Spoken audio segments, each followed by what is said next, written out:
নমস্কার, আমি আবার ভোট চাইতে চলে এসেছি। আগেরবার আপনারা জিতিয়েছিলেন, অসংখ্য ধন্যবাদ। এবারে কিন্তু জেতাতেই হবে। আগেরবারে কিন্তু আমি সব কটা প্রতিশ্রুতি পূরণ করেছি, সব কটা করিনি, সব কটা পূরণ করেছি। আগেরবার কি বলেছিলাম? যে অভাব দূর করে দেব। আজ আমার কোনো অভাব নেই।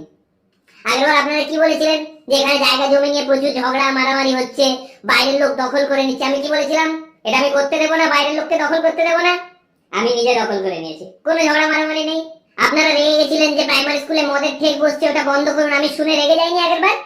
আমি রেগে গেছিলাম না? আমি বলেছিলাম কি, স্কুলে মদের ঠেক আমি বন্ধ করেই ছাড়বো। তারপর আমি বন্ধ করলাম স্কুল। আমি ভোটের আগে আপনাদের কি প্রতিশ্রুতি দিয়েছিলাম? যে আমি সপ্তাহে একদিন হলেও আপনাদের সঙ্গে দেখা করতে আসবো। আমি সপ্তাহে 2 দিন আসতাম, 2 দিন আসিনি সপ্তাহে, প্রত্যেক সপ্তাহে 2 দিন। আমি তো 3 দিনও আসবো বলেছিলাম, আপনারাই বললেন না না না থাক, সে তোলা আদায় হোক যাই হোক, আসতাম তো।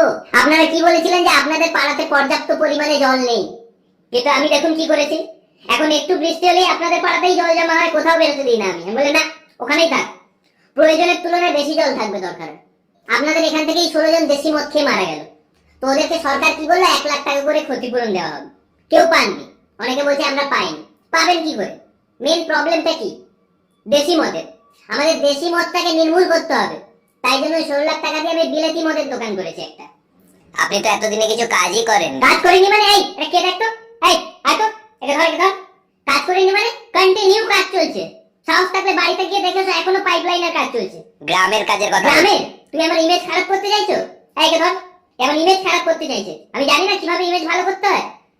একটা গরিবের বাড়িতে গিয়ে একদম মাটিতে বসে যখন খেয়ে নেবো না, দুটো সাংবাদিক থেকে বুঝতে পারবি কাজ করিনি। প্রত্যেকটা স্কুলে এখানে 5-5 জনের করে কমিটি গঠন করেছি। কমিটির হেডে একটা শিক্ষিত 4 পাস ছেলেকে আমি রেখেছি। কি 4 পাস ছেলে শিক্ষিত নয়? কি বলতে চায় আমি অশিক্ষিত?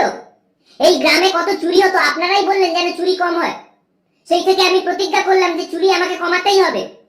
সমস্ত চোরদেরকে পার্টিতে ঢোকালাম, আর চুরি হয় না। ওরা এখন ডাকাতি করে। আরে যাই হোক, চুরি তো কমেছে। কিছুদিন আগেই তো আপনাদের বাড়িতে বোমা ফেটে গেছে, সেটা নিয়ে কি বলবেন? হ্যাঁ ফেটেছে তো, আমি কি না বলছি? আমি তো ওকে জেলে ঢুকিয়েছি, ওর নামে কেস করেছি।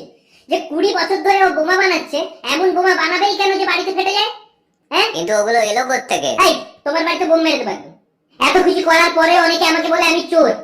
আমি নিজে বলছি হ্যাঁ আমি চোর। আমি জনগণের মন চুরি করতে এসেছি। Please subscribe with notifications on.